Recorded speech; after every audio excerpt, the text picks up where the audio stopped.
Imagina por um momento que tudo o que você vê, tudo o que você sente e tudo o que você acredita ser, não é mais que um reflexo. Não um reflexo do mundo, mas um reflexo de algo que te observa de dentro.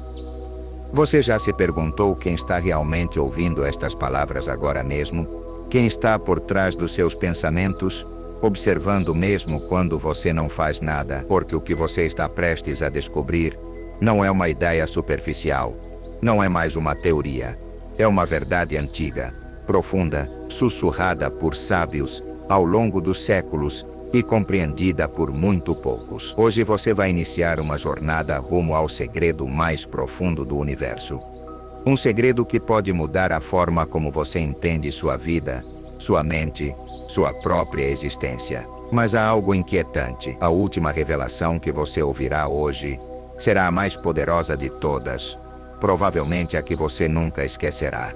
Se você sente que algo dentro de você já está despertando, escreva agora nos comentários: eu sou a testemunha silenciosa. E se esta mensagem está tocando algo profundo em seu interior, se você sente que esta energia merece continuar viva e se expandindo, você pode sustentar este espaço com um super chat, como um gesto consciente de apoio a esta vibração que compartilhamos. Agora, respire lentamente e permita que sua atenção se volte para dentro. Porque o que você descobrirá não está fora. Sempre esteve em você, muito antes de existirem as cidades modernas. Antes que o mundo se enchesse do ruído constante que hoje consideramos normal. Antes que a ciência reivindicasse o monopólio sobre o que pode ser chamado de conhecimento válido, houve seres humanos que escolheram dedicar a vida inteira a uma pesquisa que não tinha laboratório, instrumentos ou metodologia publicável em nenhuma revista acadêmica. Seu laboratório era o silêncio. Seu instrumento a atenção nua, sem filtros, sem agenda, sem nenhuma hipótese prévia para confirmar. E seu objeto de estudo era algo que não podia ser visto de fora, porque se encontrava no lugar mais íntimo e inacessível que existe, o interior da própria experiência. Esses seres não viviam nos mesmos lugares, nem falavam os mesmos idiomas, nem pertenciam às mesmas culturas, nem seguiam as mesmas tradições intelectuais. Muitos nem sequer sabiam que os outros existiam. E, no entanto, chegaram a uma consistência que desafia qualquer explicação baseada na coincidência, a descrições que se correspondem entre si com uma precisão assombrosa, como se tivessem explorado o mesmo território de pontos de entrada completamente diferentes, e tivessem desenhado mapas que, embora com nomes distintos e símbolos distintos, descreviam a mesma geografia. Os rishis da antiga Índia, que se internavam nas florestas e nas cavernas durante décadas inteiras, que renunciavam a toda comodidade e a todo entretenimento para dirigir a totalidade de sua atenção para o interior. Transmitiam suas descobertas nos textos que hoje conhecemos como os Upanishads, e o que descreviam com suas palavras era algo que chamavam de Atman, a consciência pura, que é testemunha de toda a experiência, sem ser afetada por nenhuma presença, que não nasce com o corpo, nem morre com ele, que não aumenta quando as coisas vão bem, nem diminui quando as coisas complicam, que permanece absolutamente invariável em meio a todas as mudanças possíveis da experiência humana. Os monges zen do Japão medieval, que passavam anos sentados em meditação enfrentando koans, essas perguntas impossíveis de resolver com a lógica ordinária, como qual é o som de uma só mão, chegavam através desse processo extenuante ao que chamavam Kensho ou Satori, uma visão direta da própria natureza, que dissolvia instantaneamente a ilusão de ser um eu separado do resto da existência. Não um entendimento, mas um reconhecimento súbito e completo que reorganizava tudo. Os mestres sufis do Islã medieval, que usavam a poesia e a música e o movimento giratório dos dervixes como veículos para estados de consciência que a mente racional não podia alcançar por seus próprios meios, descreviam a experiência de Fana, a aniquilação do ego na presença divina, não como um estado de inconsciência, mas como o reconhecimento mais lúcido possível de que o que acreditavam ser era apenas um véu sobre o que realmente eram, que a identidade individual, esse personagem que haviam construído, e defendido, e cultivado durante toda a sua vida, não era a realidade última, mas o limiar para ela. Os contemplativos do cristianismo místico, desde Meister Eckhart na Alemanha medieval até São João da Cruz na Espanha do século XVI, descreviam a união com Deus, não como um encontro entre duas entidades separadas que se aproximam de distâncias distintas, mas como o reconhecimento gradual, e às vezes súbito, de que a separação nunca havia sido real, que o buscador e o buscado eram desde o princípio a mesma coisa à vista de duas perspectivas que a ignorância havia mantido artificialmente separadas. Os filósofos do taoísmo na China, os xamãs das culturas ameríndias, os cabalistas do misticismo hebraico, os mestres do budismo tibetano com suas intrincadas cartografias dos estados de consciência, todos eles apontavam em essência para o mesmo, para algo que subjaz a toda a experiência possível. Algo que está presente no medo e na alegria, na dor e no prazer, na clareza e na confusão, sem ser tocado por nenhum deles. Uma consciência que observa sem ser observada, que conhece sem ser conhecida, que ilumina tudo o que aparece em seu campo, sem precisar de nenhuma fonte de luz externa, porque ela mesma é a luz. E esta presença, diziam todos esses mestres com vozes distintas, mas com uma coerência profunda que não pode ser ignorada. Não é algo que o ser humano precisa adquirir, nem desenvolver, nem merecer. Não é o prêmio no final de um longo caminho de prática espiritual. Não é o privilégio exclusivo dos santos, nem dos gênios, nem de quem tem tempo para meditar horas a cada dia. É o que o ser humano já é em seu nível mais fundamental, mental, a base sobre a qual toda a experiência ocorre, o campo em que toda a percepção surge e se dissolve, a presença que estava aqui antes do primeiro pensamento e que continuará aqui depois do último. O problema nunca foi a ausência desta consciência. A consciência não pode se ausentar, porque é a própria condição de toda a experiência. O problema foi, e continua sendo, o esquecimento.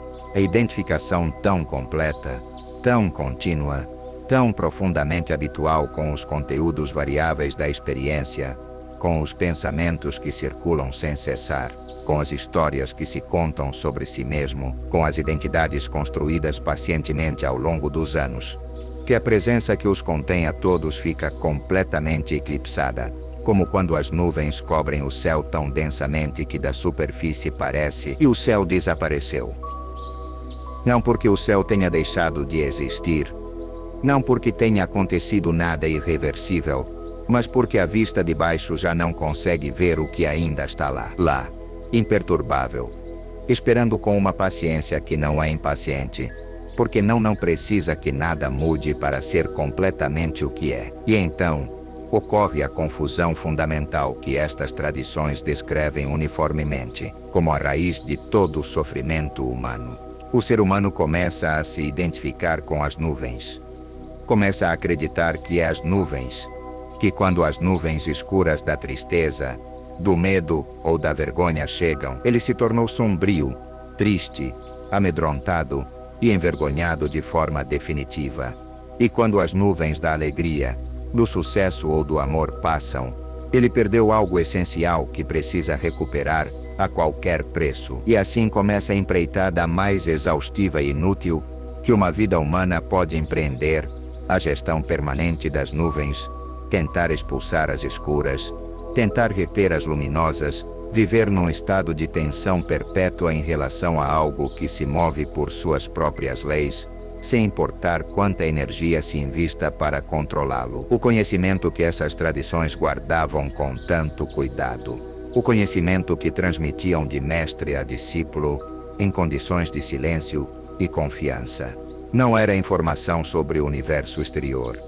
Não era doutrina teológica nem cosmologia filosófica, embora às vezes usassem essas linguagens como invólucros. Era o mapa do retorno. O mapa para aquele céu que sempre esteve presente, que nunca foi a lugar nenhum, que não precisa ser criado do zero, mas unicamente reconhecido. Reconhecido não como uma ideia, mas como uma experiência direta e irrefutável, um reconhecimento que muda tudo sem mudar nada. Porque o que muda não são as circunstâncias, mas a perspectiva de onde elas são vividas. Se estas palavras despertam algo antigo em seu interior, escreva agora: lembro o que vive em mim. E se você sente uma ressonância profunda, uma sensação difícil de explicar, mas impossível de ignorar, você pode oferecer um super chat como um gesto consciente, como quem alimenta uma chama que merece continuar iluminando. Há um tipo de sofrimento que é diferente de todos os outros, diferente da dor física, que tem uma causa localizável e geralmente uma resolução possível, diferente do luto, por uma perda concreta, que segue o arco natural da emoção em direção à sua integração eventual, diferente da frustração diante um obstáculo específico que pode ser enfrentado com ações determinadas. Este sofrimento é de outra natureza. É difuso, persistente, aparece nos momentos mais inesperados, no meio de conversas agradáveis, durante férias bem merecidas, nos instantes de quietude que deveriam ser de descanso. Não tem uma causa clara para apontar e poder combatê-la, e é extraordinariamente difícil de articular porque não tem a linguagem clara da dor, nem a narrativa ordenada do luto. É simplesmente uma sensação de fundo, de que algo essencial falta, não nas circunstâncias externas, mas em algum lugar mais profundo e indefinível, como uma inquietude que o entretenimento acalma temporariamente, mas que retorna no primeiro momento de silêncio, uma sede que o sucesso não sacia mesmo que se consiga exatamente o que se perseguia, uma solidão que pode ser sentida mesmo em meio a relações afetuosas, em meio a festas cheias de gente, em meio à vida mais ativa e mais conectada socialmente que se possa imaginar. As pessoas que experimentam isso, geralmente chegam a uma de duas interpretações. A primeira é que algo está errado nelas mesmas, que são exigentes demais ou sensíveis demais, ou que têm algum problema psicológico que precisa ser corrigido, ou que simplesmente não sabem ser felizes como os outros parecem ser. A segunda é que algo está errado suas circunstâncias, que se conseguissem o parceiro certo, o trabalho certo, o nível de renda certo, a cidade certa, o corpo certo, a família certa, esse vazio finalmente, e assim passam anos, às vezes décadas inteiras, oscilando entre essas duas interpretações, modificando circunstâncias externas com determinação e inventividade, trabalhando em sintomas internos com honestidade e esforço, consultando livros, terapeutas e tradições espirituais, sem jamais chegar à raiz real do problema. Porque a raiz real não está nem nas circunstâncias nem nos sintomas psicológicos. A raiz está numa confusão fundamental sobre a natureza do que se é, no que as tradições contemplativas orientais chamam de ignorância primordial. E é importante compreender o que significa essa palavra neste contexto, porque não tem o sentido pejorativo que tem no uso cotidiano. Não ignorância como defeito de inteligência, nem como falta de informação, nem como falha moral. Ignorância no sentido técnico, preciso de não reconhecer o que se é, de confundir o que não se é com o que se é, de tomar o conteúdo pelo recipiente, o mapa, o filme que se projeta pela tela em que se projeta. Desde os primeiros anos de vida, o ser humano recebe instruções muito precisas, embora quase nenhuma delas seja explícita ou consciente, sobre como construir uma identidade funcional. Dá-se-lhe um nome, e ele aprende que esse nome é ele. Descreve-se-lhe uma história familiar, e ele aprende que essa história o define. Apontam-se-lhe características próprias, habilidades e defeitos, papéis e expectativas, e ele aprende a organizá-los todos em uma narrativa mais ou menos coerente, que ele chama de minha vida, ou minha história, ou simplesmente eu. Essa construção é necessária. É a ferramenta indispensável que permite funcionar no mundo social. Sem ela não haveria comunicação possível. Não haveria contratos, nem compromissos, nem relações sustentadas no tempo. O problema nunca foi que essa identidade exista. O problema é identificação exclusiva com ela. A crença implícita, raramente questionada, porque raramente se torna consciente de que isso é tudo o que se é. Porque quando o ser humano se identifica exclusivamente com essa construção mental e social, que é a identidade do ego, automaticamente herda todo o sistema de ameaças que vem com ela. Se sou minha história, tudo que ameaça minha história, me ameaça de forma existencial. Se sou minha reputação, todo julgamento negativo é uma ferida que toca o núcleo do que sou. Se sou minhas conquistas, cada fracasso não é um tropeço passageiro, mas uma amputação do meu valor como ser. Se sou meus relacionamentos, cada perda é de alguma forma uma morte parcial de mim mesmo. Se sou meu corpo, cada doença, cada sinal de deterioração e especialmente a perspectiva da morte, são ameaças absolutas contra as quais não há defesa definitiva possível. O medo em todas as suas formas e todos os seus disfarces, a ansiedade, a insegurança, a necessidade compulsiva de aprovação, a dificuldade para a intimidade genuína, a impossibilidade de descansar no simples fato de existir, sem estar constantemente fazendo, alcançando ou demonstrando algo. Tudo isso é a experiência inevitável de alguém que reduziu sua identidade a algo frágil, limitado, temporário. A ansiedade crônica que caracteriza a experiência de tantas pessoas no mundo contemporâneo não surgiu do nada como um acidente evolutivo infeliz. É a resposta lógica e perfeitamente coerente de alguém que está tentando proteger algo que no fundo percebe que não pode ser protegido definitivamente, que no fundo sabe, mesmo que não o articule com palavras, que tudo o que acredita ser está sujeito à mudança, à deterioração, à perda, e que, portanto, a tarefa de manter esse eu intacto e protegido e valorizado é uma tarefa sem fim, exaustiva por natureza, possível de completar satisfatoriamente. Mas aqui aparece algo que é profundamente esperançoso, e é que este sofrimento, ao contrário de muitas formas de dor humana, não é o destino permanente nem inevitável do ser humano. Não é uma condição que se deva aprender a lidar ou com a qual se deva aprender a conviver. É o sintoma direto e preciso de uma confusão que pode ser desfeita, não através da força de vontade nem da disciplina mental, nem de nenhuma técnica de modificação do comportamento, mas através do reconhecimento direto, experiencial, atual, do que se é, mais além da identidade construída. Quando alguém experimenta, mesmo que por um instante, a presença silenciosa que observa todo o conteúdo de sua experiência, sem ser nenhum deles, algo muda na estrutura do seu sofrimento, num nível que nenhuma análise ou terapia pode alcançar diretamente. Nem todas as dificuldades desaparecem imediatamente. Os padrões condicionados não são apagados de um dia para o outro. As feridas do passado continuam precisando cicatrizar. As circunstâncias externas continuam sendo o que são. Surge uma referência interna diferente. Um lugar de descanso que não depende de nada mudar externamente para ser acessível. Uma estabilidade que não precisa ser construída com esforço, porque não é uma conquista, mas um reconhecimento.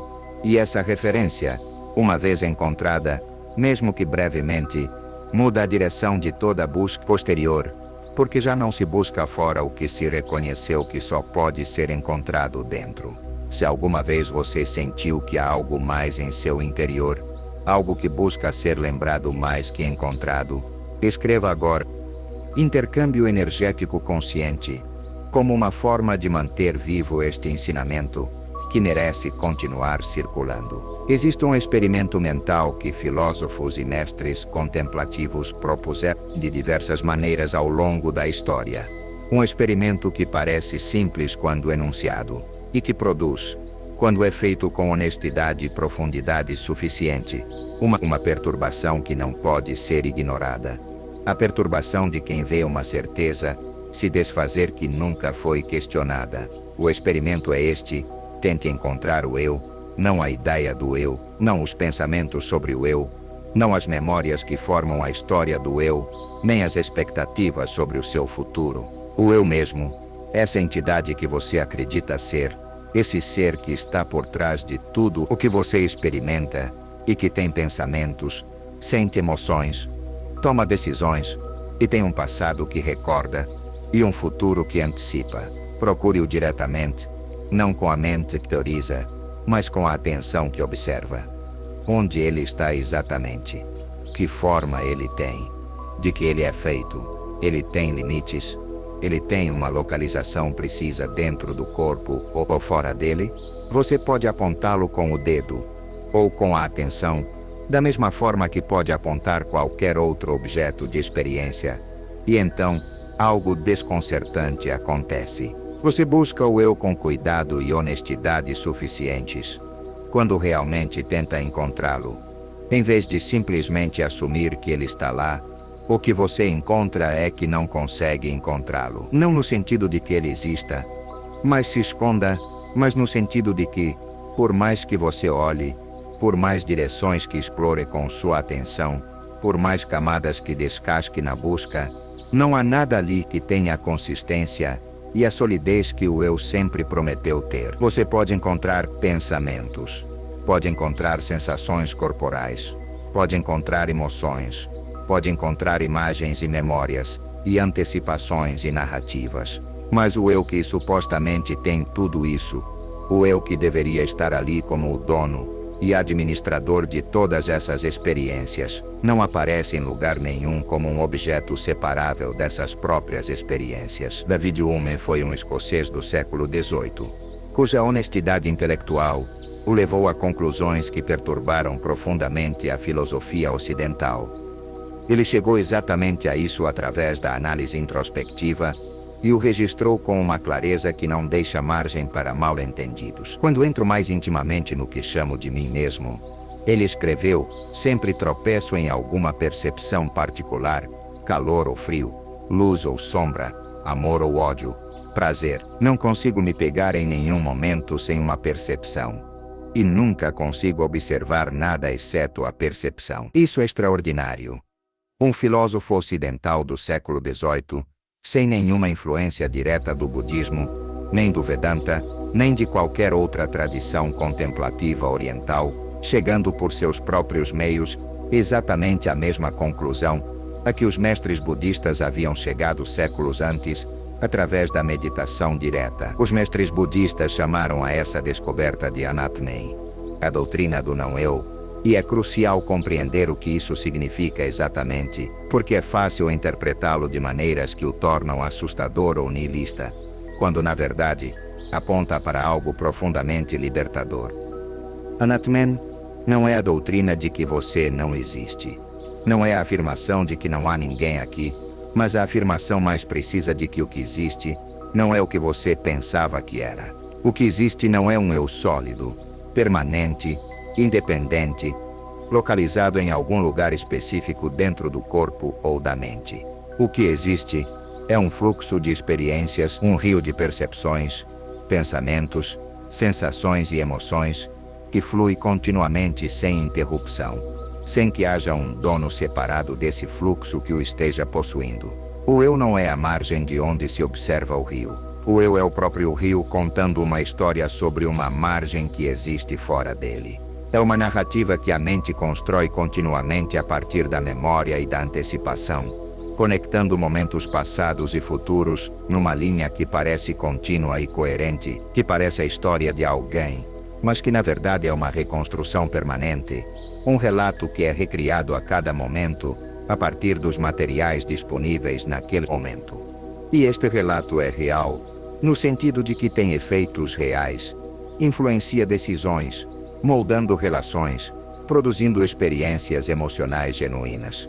Mas não é real no sentido de apontar para uma entidade permanente e independente que exista fora dele. Como o personagem de um romance é real no sentido de que produz emoções no leitor e tem efeitos na narrativa, mas não existe fora das páginas que o contém. Ora, se o eu que você pensa ser é uma construção narrativa, então suas características não são fixas da maneira como parecem ser. Suas limitações não são tão absolutas quanto parecem. Seus medos não são tão inevitáveis quanto parecem quando vividos de dentro. O que uma narração construiu, uma narração diferente, uma perspectiva diferente, Um nível de compreensão diferente pode transformar, e mais profundo ainda, se o eu é uma construção, então, há algo que construiu essa construção e que a sustenta, algo que é anterior a ela, algo que torna possível que qualquer experiência, incluindo a experiência de ser um eu, aconteça. Algo que estava presente antes de a história começar e que continuará presente quando a história chegar à sua conclusão natural. Esse algo é o que todas as tradições contemplativas apontam quando falam da testemunha, da consciência pura, do Atman, da natureza de Buda, do ser sem atributos, não como um eu maior ou mais elevado que substitui o eu pequeno na mesma estrutura, mas como a ausência radical do eu que paradoxalmente se revela mais real, mais viva, mais luminosa do que qualquer eu. O vazio que não está vazio de nada importante, mas sim libertado do que nunca foi essencial. Quando alguém começa a intuir isso, quando a fenda na identidade que acreditava ser se abre, mesmo que levemente, o que inicialmente pode ser sentido como vertigem, como perda, como se o chão desaparecesse sob os pés, se transforma gradualmente em algo completamente inesperado. Transforma-se em alívio. O alívio de não ter que ser esse personagem o tempo todo. O alívio profundo e quase físico de não ter que defender constantemente algo que, no fundo, nunca pôde se defender de forma definitiva. O alívio de descobrir que o que se é no nível mais profundo não precisa de defesa, não pode ser perdido porque não pode ser atacado.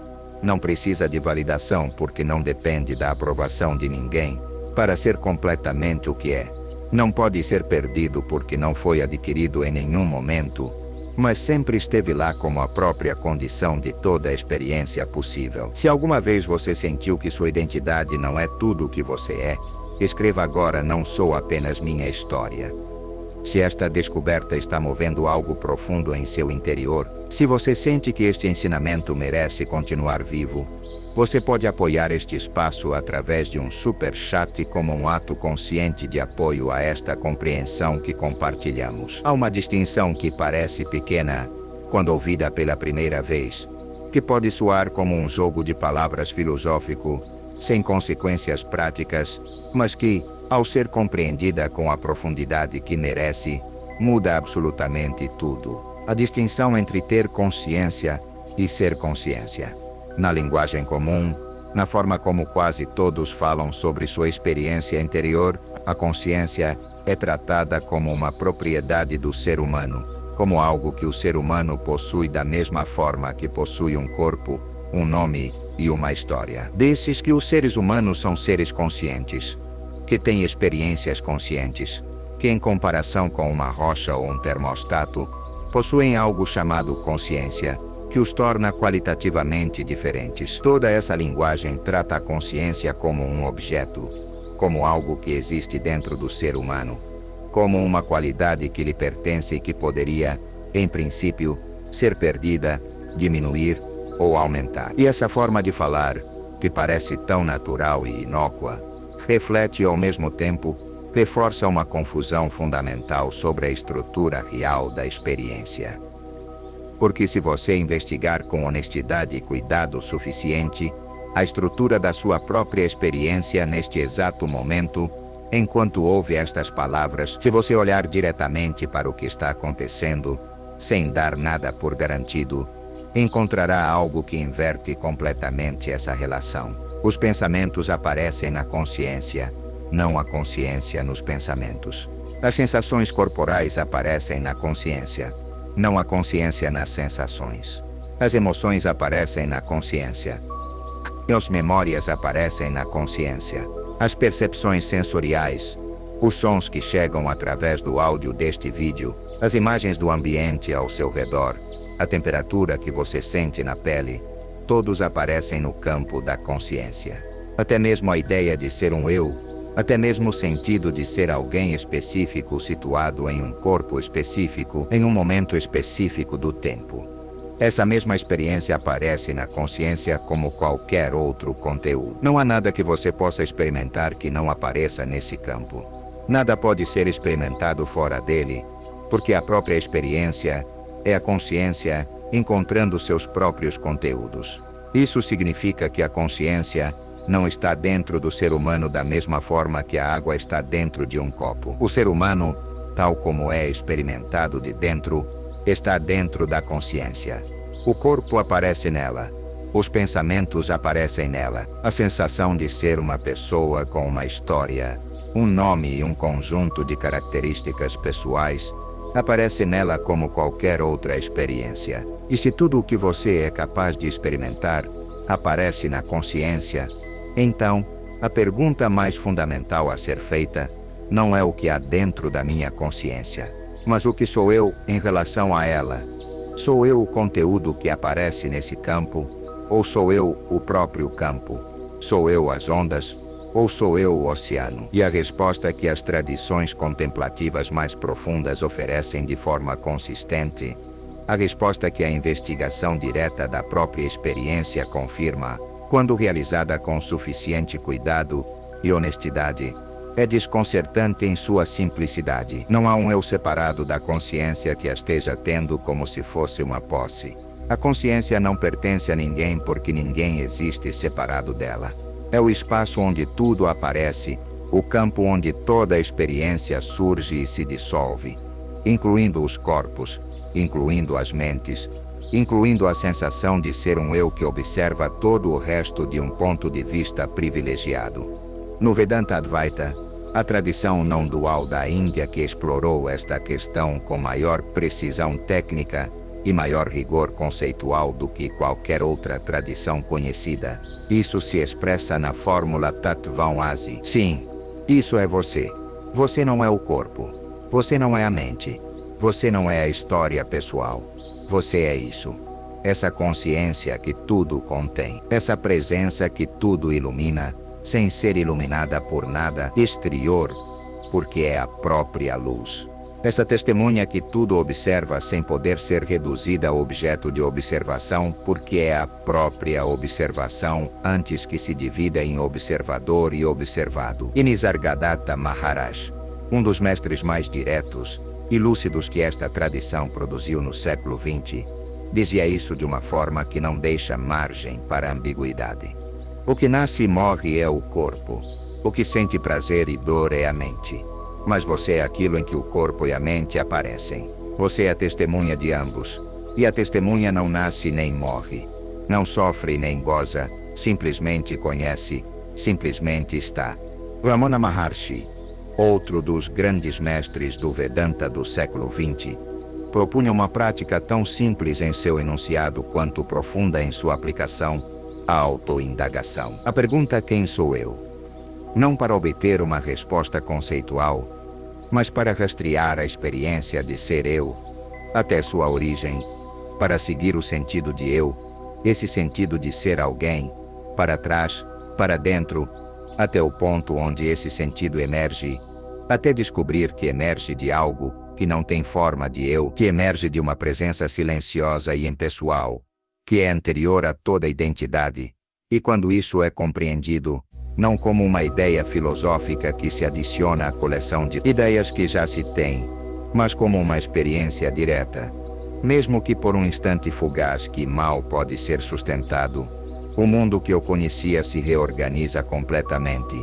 Não os fatos do mundo, não as circunstâncias externas que continuam sendo exatamente o que são, mas a relação com tudo isso. Porque aquele que eu pensava ser, esse eu pequeno e limitado que vivia em permanente tensão entre o que queria e o que tinha, entre o que temia perder e o que esperava ganhar, entre o que os outros pensavam dele e o que ele pensava de si mesmo. Esse eu se revela como uma onda que confundiu sua natureza de onda com algo separado do oceano que a gera. A onda é real. A onda, genuinamente, é o que é. Mas o que a onda é em sua natureza mais profunda, não é a forma que tem neste momento, mas o oceano que se expressa através dessa forma. E o oceano nunca foi algo diferente da onda. Sempre foi a onda expressando-se como onda, como oceano. E o oceano expressando-se como onda. Consciência é o que você é quando definir-se unicamente pelos conteúdos que aparecem em você. Da mesma maneira que o oceano é o que a onda é, quando deixa de se definir unicamente por sua forma particular neste instante. Se essa verdade começa a parecer real dentro de você, não como um conceito, mas como algo que você reconhece. Escreva agora: eu sou a consciência que observa. E se essa revelação está iluminando algo profundo em seu interior, você pode apoiar este espaço com um super chat, como um gesto consciente para sustentar este ensinamento e permitir que chegue a mais almas que estão buscando. Há uma diferença fundamental entre ler sobre a água e se molhar, entre estudar com toda a minúcia do mundo os mapas de uma cidade e caminhar realmente por suas ruas numa tarde de chuva, entre compreender intelectualmente uma descrição detalhada do sabor do café e levar a xícara aos lábios num momento de silêncio.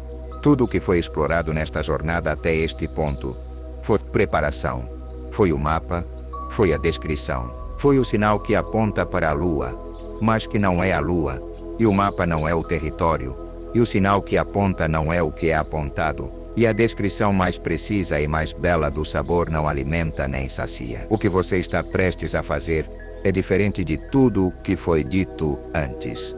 Não é um exercício de visualização, nem uma técnica de relaxamento, nem qualquer tipo de prática que exija alcançar algum estado especial que normalmente você não tem. Não exige acreditar em nada específico nem adotar nenhuma postura doutrinária. Não exige que você já tenha meditado antes, nem que tenha experiência em nenhuma tradição contemplativa. É simplesmente um convite para olhar diretamente o que já está acontecendo na sua experiência agora mesmo, com maior clareza, com menor interferência dos hábitos da mente, com a honestidade de quem está genuinamente disposto a ver o que há em vez de confirmar o que já acredita que há. A primeira coisa que se precisa não é fazer algo, mas soltar a tendência de fazer. Há um costume profundamente enraizado na mente humana, que poderia ser chamado de impulso de gestão, a tendência constante e involuntária de avaliar o que está acontecendo a cada momento, de classificá-lo como bom ou ruim, tentar amplificá-lo quando parece positivo, ou de tentar reduzi-lo, ou eliminá-lo quando parece negativo. Esse impulso opera de forma quase contínua e quase completamente automática. É tão ubíquo que a maioria das pessoas o confundem com o que significa estar acordado, estar pensando ou estar funcionando bem. É precisamente esse impulso, esse movimento perpétuo de avaliação e gestão, que impede a experiência da testemunha. Porque a testemunha não gerencia, a testemunha não avalia, a testemunha não tem preferência sobre o que aparece. A testemunha simplesmente está presente com o que é. Simplesmente observe. Então, o primeiro movimento desta prática não é suprimir esse impulso de gestão, não é combatê-lo, nem discipliná-lo, nem pedir que vá embora. É simplesmente notá-lo quando aparece, reconhecê-lo, vê-lo como o que é, um conteúdo, a mais que aparece no campo da sua experiência. Notá-lo com a mesma equanimidade desapaixonada com que notaria o som de um avião que passa por cima da casa. Algo que ocorre no campo da sua experiência sem que você precise fazer nada com isso, sem que mude nada fundamental no que observa. Uma vez que você começou a estabelecer essa relação de observação equânime em relação ao próprio impulso de gestão, algo no campo da sua atenção começa a mudar de maneira sutil, mas perceptível. Começa a haver mais espaço entre os eventos da experiência, uma leve abertura, uma pequena, mas real diminuição da pressão habitual, e nesse espaço, começa a ser possível algo que no estado ordinário de tensão e gestão contínua era muito mais difícil: observar os conteúdos da experiência com clareza, sem ser arrastado por eles. Os pensamentos que circulam neste momento, observe-os, sem segui-los, sem nadar atrás deles para ver aonde levam, sem avaliá-los como importantes ou irrelevantes. São como peixes que passam pelo campo visual de um mergulhador imóvel no fundo do mar. Aparecem na sua escopo da consciência, movem-se através dele, desaparecem em algum lugar do horizonte interior, sem que haja necessidade de segui-los ou de fazer nada com eles. As sensações corporais que você pode notar agora mesmo, a pressão do assento ou do chão sob seu corpo, a temperatura do ar na sua pele. Qualquer tensão ou conforto que você possa notar em alguma parte do corpo, observe-as com a mesma equanimidade. São fenômenos que aparecem no campo da sua consciência. Mudam continuamente. Têm sua própria vida. Não precisam ser modificadas com seus bodies para que a observação seja válida. As emoções, se houver alguma presente neste momento, uma leve ansiedade talvez, curiosidade, ou calma, ou qualquer outra textura emocional esteja ativa, deixe-a estar exatamente como é. Não tente mudá-la para algo mais positivo nem aprofundá-la para ver o que contém. Observe-a como observaria o clima. Algo que acontece no céu sem que o céu precise fazer nada a respeito, para que o céu seja completamente o que é. Quando você tiver estabelecido esta relação de presença equânime com os conteúdos da experiência, há um movimento adicional que vai mais profundo que tudo o anterior. É o movimento que os mestres Zen descrevem, com a imagem de voltar a luz para dentro. Buscar fora. Não buscar nos conteúdos, mas virar a atenção para o que permite que todos esses conteúdos sejam percebidos, não em direção a um objeto em particular, mas em direção ao espaço em que todos os objetos aparecem. Em vez de observar o que aparece, tente observar o que observa. Não procure uma imagem disso porque não tem forma visível. Não procure uma sensação disso porque é anterior a toda sensação. Simplesmente direcione a atenção para essa direção e permaneça com a pergunta mais honesta que você possa formular neste momento. O que é que está consciente de tudo isso? O que é que sabe que há pensamentos? O que é que sabe que há sensações? O que é que está presente em meio a todo esse fluxo mutável de experiências? O que estava aqui antes de você começar a ouvir estas palavras? E o que continuará aqui quando você tiver esquecido tudo o que foi dito nelas? Permaneça com essa pergunta sem tentar respondê-la com palavras, sem tentar capturar a resposta em nenhum conceito, imagem ou descrição. A resposta a esta pergunta não vem em forma de pensamento.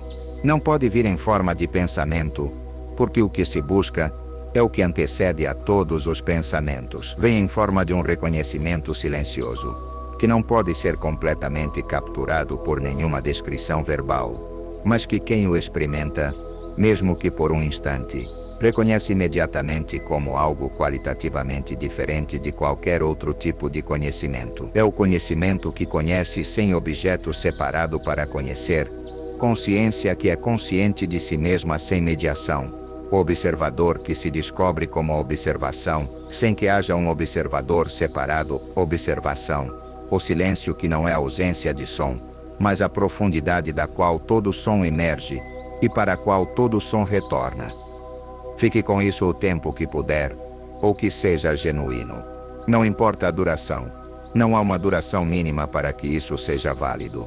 O que importa não é quanto tempo você consegue se manter nessa direção, mas a genuinidade do contato. Porque um instante de contato real com o que você é no nível mais profundo transforma mais do que horas de prática realizada da superfície do esforço e da técnica. Se você está vivendo essa experiência enquanto escuta, se sente uma quietude diferente da quietude ordinária, escreva agora: permaneço como a testemunha. E se essa experiência está ressoando intensamente em seu interior, você pode contribuir com um superchat como um gesto energético consciente, como uma forma de honrar este momento de contato com o que sempre esteve aqui. Uma das consequências mais transformadoras que emergem quando o reconhecimento da própria natureza como consciência começa a se instalar, não de forma apenas intelectual, mas como uma referência experiencial, viva e acessível, é a maneira como muda fundamentalmente a experiência da relação com os outros. Mas,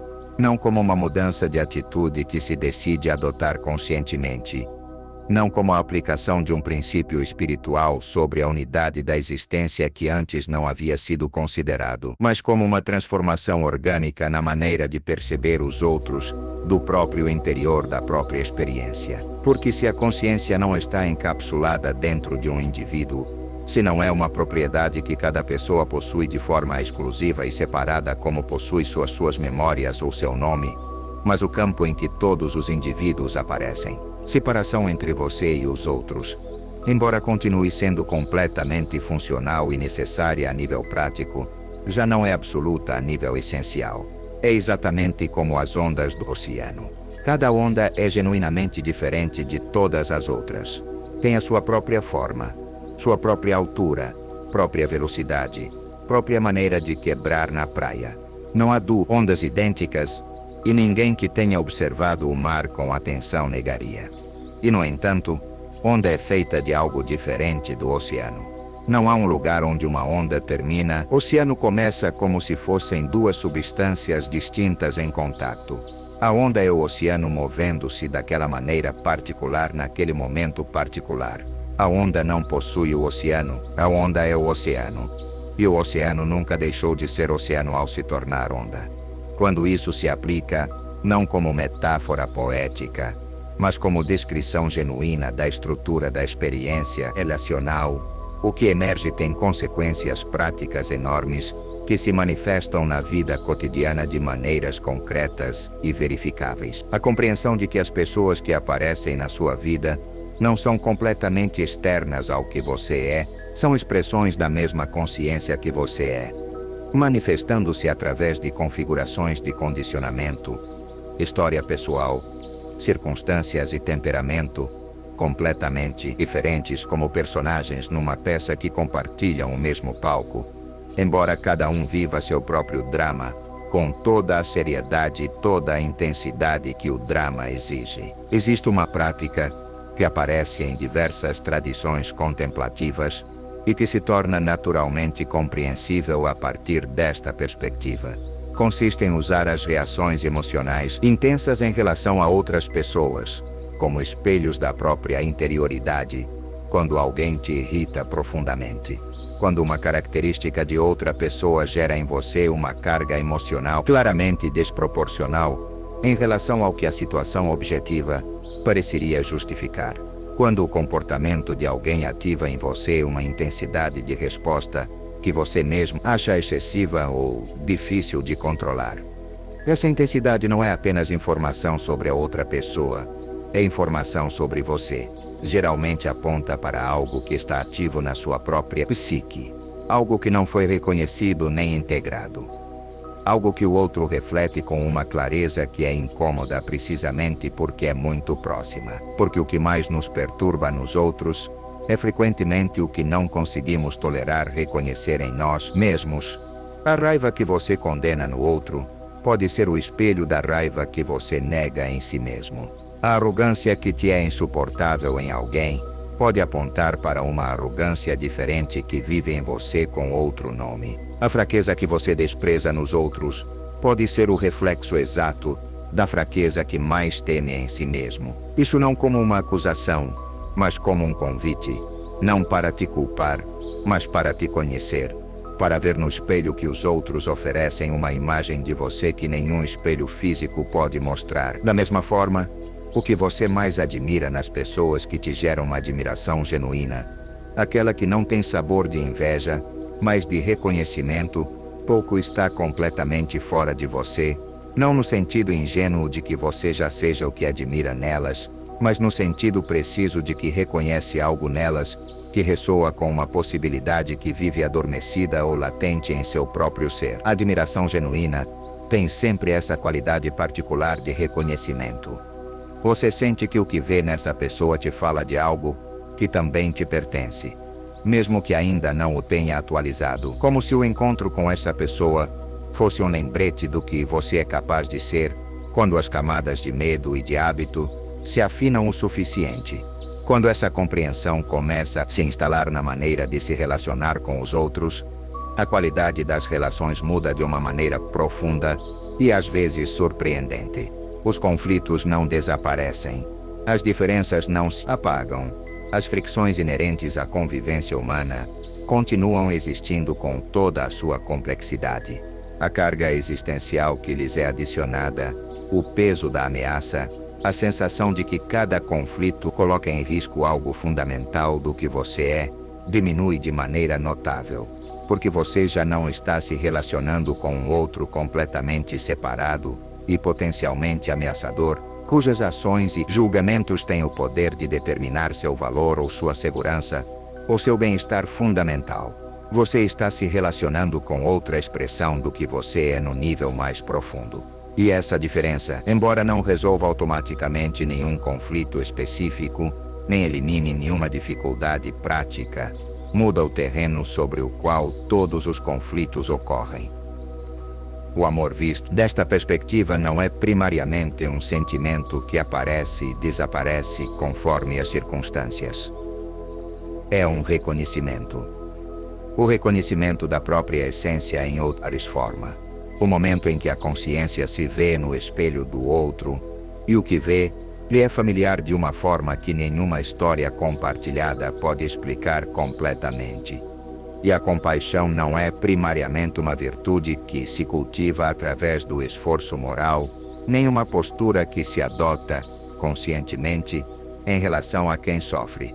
É a resposta natural, espontânea de alguém que reconhece no sofrimento do outro o mesmo movimento de esquecimento e de busca que conhece em si mesmo, a mesma confusão fundamental, a mesma sede de algo que não sabe nomear, o mesmo ser buscando recordar o que sempre foi.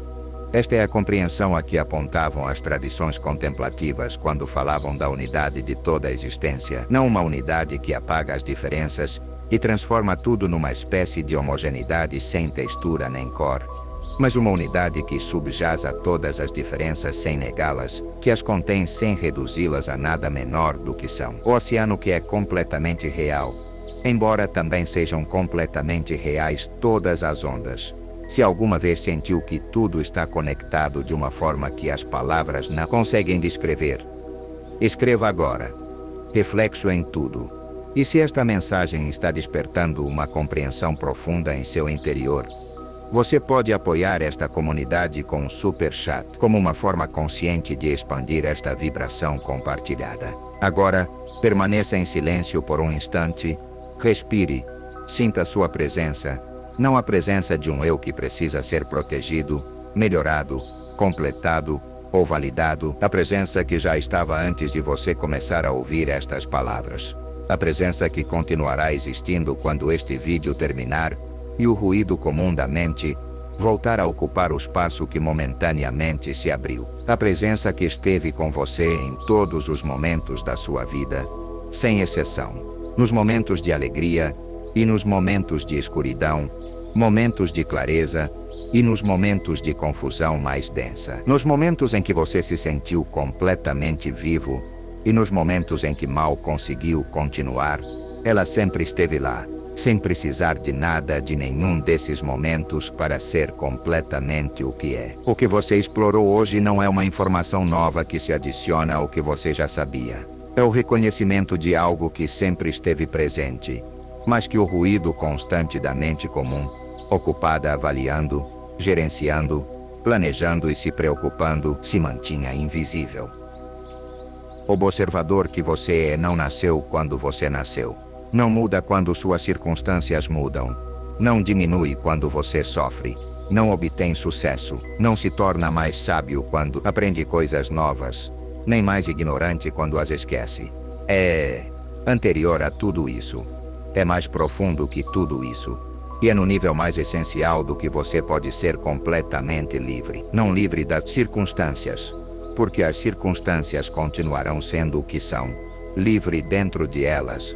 Livre no meio delas, livre como o céu que é livre em relação a todas as nuvens que o atravessam, sem que nenhuma delas possa afetar minimamente a natureza do céu. Este canal é um espaço para aqueles que começam a recordar o que sempre souberam, para aqueles que sentem que a vida é mais profunda e mais vasta do que a superfície revela, para almas que intuíram que a busca que carregam dentro não pode ser satisfeita por nenhum objeto externo, e que estão dispostas a olhar honestamente na única direção onde a resposta pode verdadeiramente ser encontrada. Se esta jornada ressoou contigo, se algo do que ouviu hoje removeu uma certeza que acreditava inabalável, ou acendeu uma possibilidade que nunca se permitiu considerar, Então algo aconteceu que não pode ser desfeito facilmente. Porque uma vez que o observador se viu, mesmo que por um instante efêmero, algo na estrutura da ilusão se enfraqueceu de uma forma que não é facilmente reversível. Inscreva-se e caminhe junto a esta comunidade de almas que estão escolhendo passo a passo viver da profundidade em vez da superfície. E se deseja sustentar este espaço, pode fazê-lo com um super chat como um gesto consciente, para que esta luz continue chegando a quem a está buscando, sem saber ainda onde olhar. Leve consigo esta verdade simples, bela e absoluta. Você não é o que acontece, você é aquilo que observa.